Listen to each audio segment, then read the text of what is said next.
Pada video kali ini, kita akan mengulas dan membahas alur cerita film dari sebuah film bergenre thriller horor berjudul The Caretaker yang dirilis pada tahun 2025. Kisah dibuka dengan memperlihatkan keseharian seorang pria paruhbaya bernama George. George bekerja sebagai penjaga sekolah di sebuah sekolah bernama Akademi Lockbridge, yakni asrama elit swasta yang letaknya cukup terisolasi dan jauh dari pemukiman warga. Suatu malam setelah selesai bertugas, George kembali ke ruangan penjaga. Di sana, ia menemukan beberapa roll film foto yang berceceran di atas meja. Saat mencoba merapikannya, pandangan George teralih ke layar monitor CCTV yang menampilkan area kolam renang indoor. Ada gerakan mencurigakan di sana. Merasa ada yang tidak beres, George terpaksa berjalan menuju area kolam renang untuk patroli. Namun sesampainya di sana, situasi tampak sepi dan aman-aman saja. Hanya ada lampu area kamar mandi yang berkedip rusak, serta seuntai perhiasan mewah yang tenggelam di dasar kolam. Tanpa pikir panjang, George menceburkan diri dan mengambil perhiasan tersebut, di mana ia tak sadar bahaya terselubung sedang mengintainya. Di tempat lain kita diperkenalkan dengan tokoh utama kita, yakni seorang pemuda bernama Eddie. Eddie adalah seorang tunawicara yang menghabiskan seluruh waktunya untuk merawat sang ibu yang sakit-sakitan. Dengan penuh kesabaran, Eddie menyiapkan makanan, membersihkan rumah, dan melayani segala kebutuhan ibunya. Sayangnya, kebaikan Eddie dibalas dengan perlakuan kasar. Sang ibu sangat rewel, temperamental, dan kerap menolak masakan Eddie. Dalam suatu kejadian, sang ibu secara sengaja menjatuhkan piring makanannya ke lantai, lalu menyiramnya dengan jus hingga kotoran pun berserakan. Tidak berhenti di situ, sang ibu kerap menuntut hal-hal yang berada di luar kemampuan Eddie, seperti memaksanya untuk berbicara atau menyuruhnya membelikan rokok.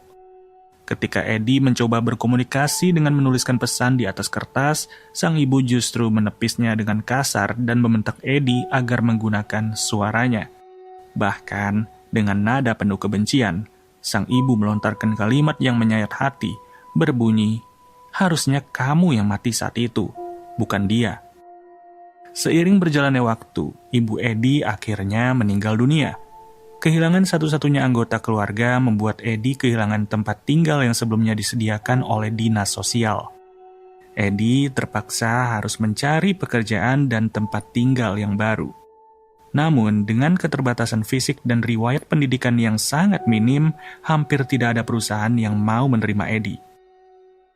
Beruntung, seorang konselor sosial berhasil mendapati satu lowongan pekerjaan yang cocok untuk Eddie, yaitu menjadi penjaga dan petugas perawatan di sebuah sekolah bernama Akademi Lockbridge, lengkap dengan fasilitas tempat tinggal yang akan didapat juga oleh Eddie. Konselor tersebut segera mengantar Eddie menuju akademi. Karena saat itu sedang libur musim panas, suasana sekolah terasa sangat sepi. Ketika melangkah menyusuri koridor utama, perhatian Eddie tercurah pada sebuah lukisan potret yang sangat megah dan artistik. Tak lama kemudian, Eddie dihampiri oleh Charles, sang wakil kepala sekolah. Charles lantas membawa Eddie untuk menghadap sang kepala sekolah yang bernama Mr. Aberdeen. Lukisan yang sebelumnya dilihat oleh Eddie, jelas itu adalah wajah dari Aberdeen sendiri. Setelah memeriksa berkas riwayat hidup dari Eddie, Aberdeen menyatakan kekagumannya. Ia memuji dedikasi dan kesabaran Eddie yang bisa merawat ibunya hingga akhir hayat. Aberdeen menyebarkan citra dirinya sebagai sosok pria penyayang keluarga. Ia mengaku telah mendedikasikan hidupnya demi kebaikan sekolah dan juga keluarganya. Usai wawancara, seorang petugas kebersihan wanita bernama Mary dipanggil untuk memberikan tur singkat dan mengajari Eddie mengenai tugas-tugas dasar. Mary membawa Eddie mengelilingi kompleks akademi yang sangat luas, mulai dari ruang kontrol listrik hingga ruang pemantauan CCTV. Di ruang penjaga, Mary menceritakan bahwa penjaga sekolah sebelum Eddie bernama George. George adalah pria yang muncul di awal cerita. Ketika bercerita, Mary tidak sengaja melihat tulisan pesan misterius yang ditinggalkan oleh George di papan tulis. Tanpa mengomentarinya, Mary buru-buru menghapus tulisan tersebut sebelum sempat dibaca oleh Eddie. Setelah itu, Mary mengantar Eddie ke rumah dinas yang akan ia tempati. Di dalam rumah, masih terdapat barang-barang peninggalan George yang harus dipindahkan ke gudang penyimpanan di loteng. Usai menata barang-barangnya, Eddie mulai menjalankan tugas pertamanya. Mengelilingi gedung sekolah untuk mematikan lampu-lampu utama adalah tugas pertama Eddie. Saat berjalan pulang menuju rumah dinas di tengah kegelapan malam, Eddie melintasi area yang sangat sepi. Tiba-tiba, ia menangkap penampakan sesosok wanita misterius yang berdiri di kejauhan, di mana sebelum akhirnya wanita itu menghilang dalam sekejap mata. Keesokan harinya, Eddie kembali bertugas membenahi fasilitas sekolah, termasuk memperbaiki instalasi lampu yang rusak. Di tengah kesibukannya, Eddie mendengar kehebohan kecil dari salah satu ruangan kelas. Saat mengintip, ternyata ada Mary yang sedang membersihkan ruangan. Karena canggung dan takut mengganggu, Eddie bergegas pergi. Namun, Mary sempat menyadari keberadaan Eddie yang memperhatikannya. Saat jam istirahat tiba, Mary menghampiri Eddie dan menawarkan makanan untuk dinikmati bersama. Dalam interaksi tersebut, Eddie menceritakan kisah hidupnya tentang ibunya yang baru saja pulang dan betapa bergantungnya ia pada pekerjaan ini demi bisa menyambung hidup. Mary kemudian memberikan peringatan terselubung. Ia mengungkapkan bahwa pihak sekolah sengaja memperkerjakan orang-orang dengan posisi rentan dan lemah seperti Eddie, persis seperti George sebelumnya, agar mudah dikendalikan. Tanpa mereka sadari, dari kejauhan Charles diam-diam mengawasi interaksi mereka berdua. Hari-hari berikutnya pun berlalu. Eddie menjalankan rutinitasnya, yakni memangkas dahan pohon dan merapikan halaman sekolah. Suatu sore, ketika Eddie sedang hendak untuk pulang, Charles buru-buru menghampiri Eddie. Charles bertindak sok akrab, menanyakan apakah Eddie bisa menembak, lalu ia mengundangnya untuk bergabung. Eddie menggeleng, menandakan ia tidak bisa menggunakan senjata api. Charles kemudian mengajak Eddie masuk ke dalam mobilnya untuk menyampaikan peringatan serius.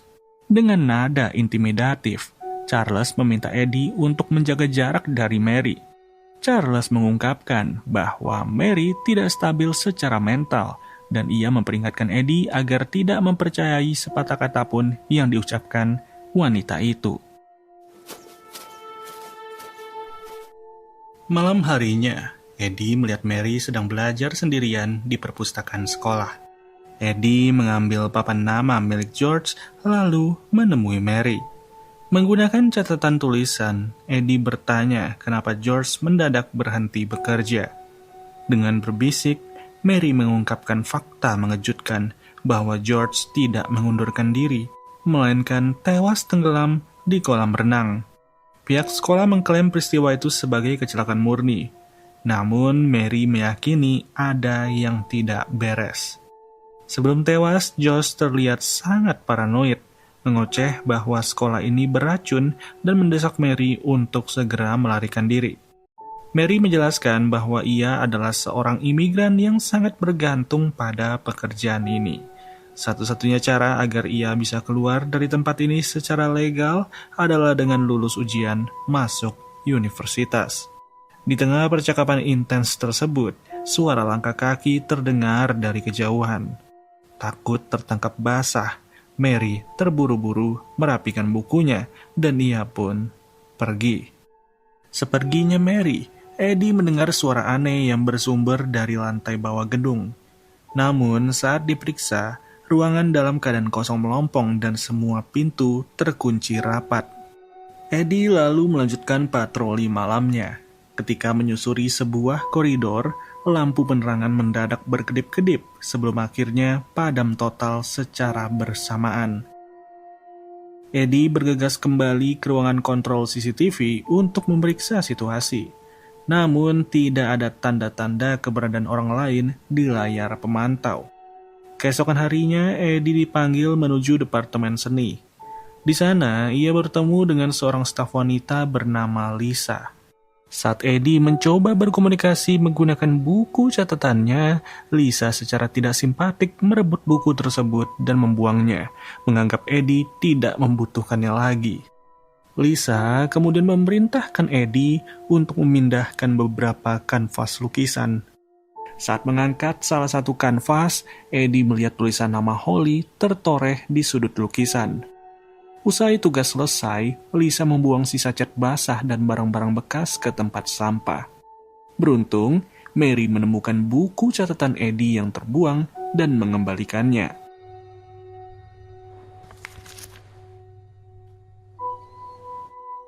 Beberapa waktu kemudian, Eddie menanyakan kesiapan Mary menghadapi ujian seleksi universitas yang digelar hari itu.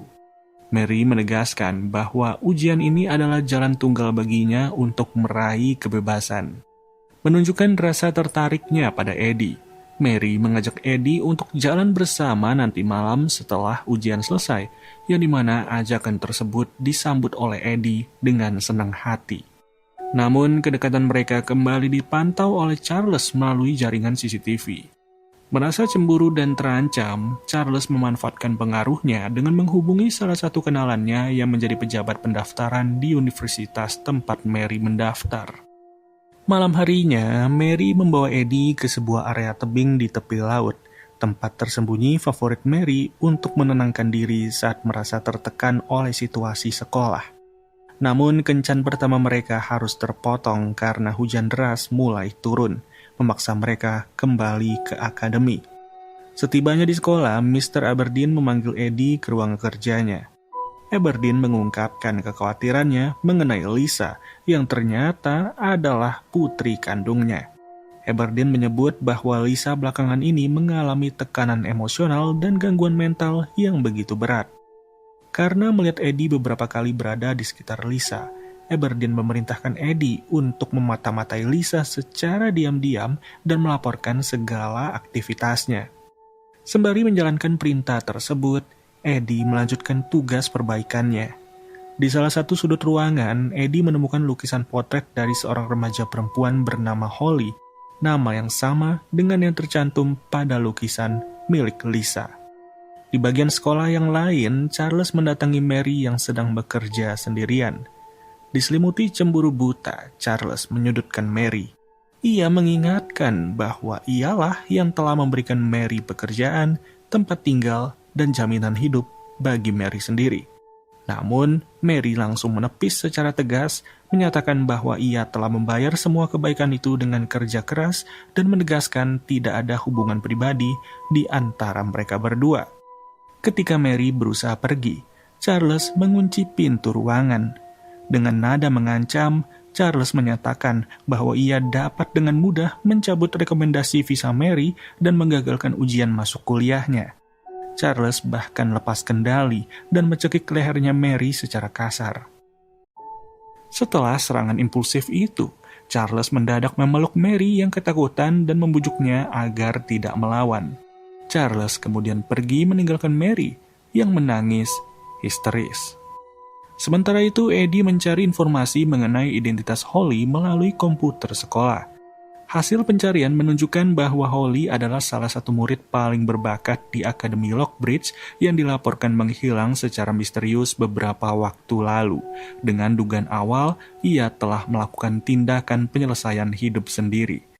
Penasaran, Eddie pun menyelinap ke dalam ruangan seni dan memotret lukisan-lukisan karya Holly. Tiba-tiba, Lisa masuk ke ruangan tersebut, memaksa Eddie bersembunyi di balik ornamen sebelum berhasil menyelinap keluar tanpa terdeteksi. Keesokan harinya, Mary terlihat sangat murung, depresi, dan kehilangan selera makan. Saat Eddie mendekatinya untuk memberikan perhatian, Mary justru meluapkan emosinya dan mengusir Eddie. Mary kemudian berjalan ke koridor gedung utama, di mana Lisa menghampirinya dan bertanya apakah mereka masih bersahabat. Lisa merasa memiliki ikatan nasib yang sama dengan Mary karena hubungan rumit mereka dengan Charles. Ketika Mary mempertanyakan kejahatan dan perlakuan kasar Charles, Lisa justru membela Charles dengan dalih bahwa Charles memang berwatak keras namun tidak memiliki niat jahat. Di saat bersamaan, Eddie kembali dipanggil oleh Aberdeen. Aberdeen menyuruh Eddie mengenakan pakaian rapi yang telah disediakan untuk menghadiri sebuah acara perjamuan. Di sisi lain, Mary menerima amplop surat keputusan dari universitas. Saat menghadiri acara perjamuan keluarga Aberdeen, Eddie melihat foto mendiang istri Aberdeen yang bernama Patricia. Terungkap bahwa dulunya Patricia menderita gangguan jiwa sebelum tewas dalam kecelakaan tragis. Foto tersebut dicetak di ruang cetak foto milik sekolah oleh penjaga sekolah sebelum Eddie. Karena Patricia tidak memiliki kerabat lain, Aberdeen menyimpan seluruh barang peninggalannya di gudang loteng. Dalam kesempatan itu, Aberdeen meminta hasil foto aktivitas Lisa yang diambil oleh Eddie. Saat melihat foto lukisan-lukisan Lisa, Aberdeen terkejut. Ia merasa heran karena sepanjang hidupnya, Lisa tidak memiliki bakat melukis dan hanya sanggup meniru karya orang lain. Sementara itu, di tempat terpisah, Mary membuka surat keputusannya dengan gemetar. Hasilnya menghancurkan harapannya. Mary dinyatakan tidak lulus karena skor ujiannya dianggap tidak memenuhi syarat, sebuah manipulasi yang dilancarkan oleh Charles. Usai perjamuan, Eddie menyelinap masuk ke dalam gudang loteng penyimpanan barang. Di tengah kegelapan, Eddie dikagetkan oleh bayangan misterius. Saat memeriksa tumpukan barang, Eddie menemukan sebuah dompet bebercak noda merah yang berisi beberapa roll film foto yang belum dicuci. Eddie bergegas ke perpustakaan untuk mempelajari teknik percetakan foto analog, lalu menuju ruang cuci foto untuk memproses film tersebut. Hari berikutnya, Eddie memasukkan foto-foto hasil cetakannya ke dalam amplop. Mary datang menghampirinya untuk meminta maaf atas sikap kasarnya kemarin, menjelaskan bahwa ia sedang tertekan oleh masalah pribadi. Dari kejauhan, Charles kembali memantau interaksi mereka lewat kamera pengawas. Aberdeen mendatangi Charles dan menyadari kecemburuan putranya itu. Aberdeen menyinggung tabiat Charles yang sejak kecil tidak pernah mau berbagi mainan dengan orang lain. Charles memperingatkan ayahnya untuk tidak memprovokasinya, namun Aberdeen mengacukannya dan meminta bantuan Charles untuk mempersiapkan pameran seni tunggal bagi Lisa. Charles ragu mengingat kondisi mental Lisa yang labil, namun Aberdeen meyakinkan bahwa ini adalah saat yang tepat karena ia telah mengundang para pemilik galeri seni ternama. Charles kemudian memeriksa karya lukisan Lisa di ruang seni. Ia terperanjat melihat kualitas lukisan Lisa yang sangat luar biasa. Yakin bahwa Lisa menjiplak, Charles mendesak Lisa untuk mengaku siapa pemilik asli karya tersebut. Dengan nada dingin, Lisa mengungkapkan bahwa seluruh lukisan itu adalah milik Holly. Lisa kemudian membongkar rahasia kelam keluarga mereka, di mana Holly bukanlah murid biasa, melainkan anak hasil hubungan terlarang antara Lisa dan Charles sendiri. Saat berusia 14 tahun, Lisa tidak diasingkan ke tempat rehabilitasi karena menjadi remaja nakal seperti yang diberitakan, melainkan ia diasingkan karena hamil dan melahirkan anak dari hubungan incest dengan Charles. Demi menutupi aib keluarga, identitas Holly dirahasiakan rapat-rapat. Tahun demi tahun berlalu, Lisa mengatur agar Holly bisa bersekolah di Akademi Lockbridge agar bisa dekat dengan putrinya. Namun tepat saat Lisa berniat jujur kepada Holly, gadis itu mendadak hilang tanpa jejak. Hanya lukisan-lukisan inilah yang tersisa dan Lisa bertekad memamerkannya ke dunia. Rahasia ini hanya diketahui oleh Lisa dan almarhum ibunya. Syok dan murka, Charles mengancam Lisa agar menutup rapat mulutnya dan tidak membocorkan rahasia ini kepada siapapun, termasuk ayah mereka. Ketika Lisa bertanya apa yang sebenarnya terjadi pada Holly, Charles bergeming dan mengklaim tidak tahu menahu. Malam harinya, Eddie memasakkan makanan untuk Mary di rumah dinasnya. Saat menyajikan makanan, Mary melihat bekas luka bakar yang mengerikan di tangan Eddie. Eddie menjelaskan melalui tulisan bahwa luka itu didapatnya saat kecelakaan memasak di masa lalu. Sementara di gedung utama, pameran seni dari Lisa berlangsung meriah dihadiri para kolektor seni. Namun di tengah acara, Lisa mengalami halusinasi parah. Ia melihat penampakan sosok Holly di tengah ruangan. Dalam kondisi histeris, Lisa mengambil pisau dapur dan merusak seluruh lukisan yang dipamerkan hingga acara berujung kekacauan total. Di rumah dinas, Eddie menyerahkan amplop foto hasil cuciannya kepada Mary. Betapa terkejutnya Mary ketika melihat foto-foto tersebut, di mana foto-foto itu mendokumentasikan hubungan terlarang antara Mr. Aberdeen dan juga Holly. Aberdeen tidak menyadari bahwa Holly adalah cucu kandungnya sendiri dari hubungan insest antara Charles dan Lisa. Foto-foto terlarang inilah yang dulu tidak sengaja dipotret oleh George sebelum kematian George. Di tempat lain, Aberdeen meluapkan kemarahannya pada Charles atas kekacauan pameran Lisa. Bukannya memarahi Lisa, Aberdeen justru bersikap lembut dan membujuk Lisa untuk bersedia dirawat di fasilitas rehabilitasi elit. Kembali ke Eddie dan Mary, di dalam amplop tersebut, George juga meninggalkan deretan angka koordinat geografis. Koordinat itu menunjuk ke sebuah titik di tengah hutan belantara area akademi. Terkuaklah alasan kematian George. George mengetahui pembunuhan Holly. Namun karena tidak sanggup melawan kekuasaan keluarga Aberdeen, George memilih untuk mengakhiri hidupnya di kolam renang. Berbekal sekop dan lampu senter, Eddie bersama Mary bergerak menuju titik koordinat di dalam hutan. Tanpa mereka sadari, aksi mereka terpantau oleh Charles melalui jaringan CCTV. Di saat yang sama, Aberdeen melepas keberangkatan Lisa menuju tempat rehabilitasi. Sesampainya di tengah hutan yang gelap, Eddie kembali melihat bayangan gaib dari Holly yang menuntun mereka ke sebuah pohon tua. Eddie dan Mary segera menggali tanah di bawah pohon tersebut. Benar saja, mereka menemukan jasad Holly yang telah membusuk terbungkus kantong plastik tebal. Mary bergegas memotret jasad tersebut. Karena tidak ada sinyal seluler di area rawa hutan, Mary berjalan menjauh untuk mencari jaringan guna menghubungi polisi. Saat Mary pergi, Eddie kembali didatangi penampakan Holly yang menjerit histeris. Tiba-tiba suara tembakan menggema di tengah hutan, disusul terputusnya panggilan Mary. Tembakan beruntun mengarah ke posisi Eddie. Eddie terpaksa tiarap dan merangkap menyelamatkan diri. Pelaku penembakan tidak lain adalah Charles yang bersenjatakan senapan berburu. Dalam pelariannya, Eddie menemukan tubuh Mary yang telah bersimbah darah. Dalam hembusan nafas terakhirnya, Mary mendesak Eddie untuk segera berlari sebelum akhirnya ia tewas di pangkuan Eddie. Charles terus memberondong area hutan. Saat hendak mengejar, Charles mendadak melihat penampakan gaib Holly di antara pepohonan.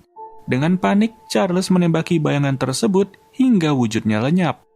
Charles kemudian mendatangi jasad Mary, di mana ia berusaha mengubur kembali lubang dari jenazahnya Holly. Tak lama berselang, Aberdeen menyusul ke dalam hutan dan menyaksikan pemandangan mengerikan itu. Charles mengaku bahwa ia terpaksa membunuh Mary dan Eddie karena mereka telah membongkar rahasia pembunuhan Holly. Namun, Aberdeen tidak memperdulikan penjelasan Charles, di mana Aberdeen yang kehilangan akal sehatnya meratap di samping jasad Holly dan terus-menerus mengoceh bahwa ia dan Holly saling mencintai. Charles berteriak murka, menegaskan bahwa Holly hanyalah seorang anak-anak, dan Charles membunuh Holly demi menjaga nama baik keluarga dari skandal pedofilia dan juga insest. Aberdeen menolak menghiraukan Charles, di mana ia menyatakan bahwa Charles tidak akan pernah diizinkan memimpin Akademi Lockbridge. Terbakar emosi, Charles mengarahkan senapannya dan menembak kelapa dari ayahnya sendiri hingga tewas seketika. Usai membunuh sang ayah, Charles mengalihkan perburuannya pada Eddie. Eddie yang tertembak di bagian kaki berusaha merangkak masuk ke dalam mobil operasional sekolah dan memacu kendaraannya. Charles sempat menembak mobil tersebut, namun Eddie berhasil meloloskan diri. Charles mengambil jalan pintas dan ia pun tiba di gedung sekolah lebih awal, lalu ia mengunci seluruh gerbang utama untuk mengurung Eddie. Malam semakin larut. Eddie yang terluka parah menyelinap masuk ke dalam gedung teater sekolah. Melalui monitor pengawas, Charles menyadari posisi Eddie dan bergerak mengepungnya. Di dalam gedung teater yang gelap, Eddie melihat sosok anak kecil duduk sendirian di bangku penonton. Saat Eddie mendekat, anak itu berlari ke balik panggung. Tiba-tiba, proyektor teater menyala secara otomatis menampilkan rekaman memori masa kecil Eddie. Melalui ilusi visual tersebut, terungkaplah trauma masa lalu Eddie yang sebenarnya. Anak kecil itu adalah Samuel, adik kandung Eddie. Samuel adalah anak yang cerdas, penurut, dan sangat disayangi oleh ibu mereka. Sebaliknya, sang ibu sangat membenci Eddie. Terkuak fakta bahwa Eddie lahir dalam kondisi normal dan bisa berbicara. Kondisi bisunya bukanlah kelainan dari bawaan lahir. Sang ibu selalu memberikan hadiah dan kasih sayang melimpah kepada Samuel. Sementara kepada Eddie, sang ibu kerap melakukan penyiksaan fisik, termasuk menyudutkan puntung rokok berulang kali ke tangan Eddie yang menjadi asal-usul luka bakar di tangannya. Suatu hari, karena tidak tahan atas diskriminasi dan siksaan kejam dari sang ibu, Eddie kecil yang terbakar cemburu membakar sertifikat penghargaan milik Samuel. Tanpa diduga, api membakar cepat dan merembet ke seluruh rumah, memicu kebakaran hebat yang menewaskan Samuel. Tragedi itu membuat sang ibu semakin membenci Eddie hingga akhir hayatnya. Ia terus mengutuk kenapa bukan Eddie yang mati dalam kebakaran tersebut. Rasa bersalah yang mendalam dan trauma penyiksaan itulah yang merusak pita suara dari Eddie, serta kondisi psikologis Eddie juga rusak. Di situ juga Eddie langsung memiliki kepekaan spiritual hingga bisa melihat arwah Holly dan fenomena gaib di Lock Bridge. Di akhir ilusi teater tersebut, bayangan Samuel tersenyum dan memaafkan kesalahan Eddie di masa lalu, memberikan kedamaian batin yang selama ini dicari oleh Eddie. Charles seketika mendobrak masuk ke dalam teater dan memberondongkan tembakan. Eddie berhasil menghindar hingga peluru di senapan Charles pun habis. Tanpa ampun, Charles menerjang Eddie secara brutal. Charles mengunci tubuh Eddie dengan gagang senapan, lalu memungut kunci besi tajam dan menusukkannya ke tubuh Eddie. Eddie berusaha melawan dengan menendang wajahnya Charles. Namun Charles yang semakin beringas mengambil batang besi runcing, menikam kaki serta dada Eddie, lalu memasukkan jarinya ke dalam luka tikaman tersebut hingga Eddie menjerit kesakitan. Charles menghajar Eddie tanpa henti, menyalahkan Eddie atas segala kekacauan dan kematian Mary. Saat Charles mencekik leher Eddie dengan sekuat tenaga, seketika Eddie membayangkan wajah ibunya yang dulu selalu menyiksanya. Mengumpulkan sisa tenaga terakhirnya, Eddie meraih batang besi runcing di lantai dan ia pun menikamkannya tepat ke leher Charles. Charles tersungkur bersimbah noda merah di mana dalam hitungan detik, baik Charles maupun Eddie langsung menghembuskan nafas terakhir di lantai teater. Beberapa waktu kemudian, staf pengawal yang mengantar Lisa kembali ke akademi. Saat memeriksa ruang pemantauan CCTV, ia terperanjat melihat layar monitor yang menampilkan jasad Charles dan Eddie yang terkapar tidak bernyawa di gedung teater. Di detik-detik terakhir sebelum kesadarannya menghilang sepenuhnya, memori yang terlintas di benak Eddie bukanlah bayangan buruk penyiksaan ibunya, melainkan momen-momen indah dan hangat saat ia menghabiskan waktu bersama Mary. Dalam penglihatan terakhirnya, Eddie melihat sosok Mary tersenyum hangat, datang untuk menjemputnya menuju kedamaian. Sebuah film thriller yang menyajikan plot twist kelam tentang trauma masa lalu, rahasia keluarga, dan kepedihan hidup. Terima kasih banyak bagi teman-teman yang sudah menonton sampai akhir. Saya Nandi pamit undur diri dan sampai jumpa di ulasan film berikutnya. Bye-bye.